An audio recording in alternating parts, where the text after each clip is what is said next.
nhiều trong tay nhưng rồi về thì dẫu mọi chuyện cũng sẽ vượt qua, dẫu hai phương trời dù mình chung rất xa xôi đôi má thì cũng chẳng trôi đã vẫn mặt cười đùa sát anh thơm đọc dõi nhìn nhau tay nắm chặt gần đầu cười khi khắc đi mãi tay xin chào hẹn nào gặp lại ngày sau thương nhớ nhau lòng ngập ngừng không muốn rời vô vai xin bình thản ở phía trước cho dù nhiều trong tay nhưng vượt lên rồi mọi chuyện cũng sẽ vượt qua.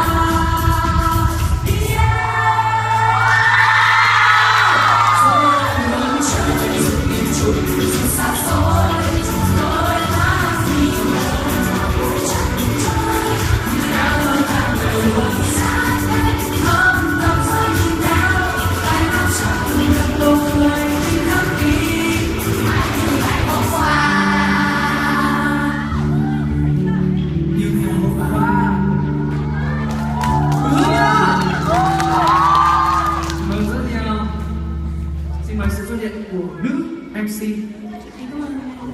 Các bạn ở đây thì vừa được nghe Sơn Tùng hát rồi.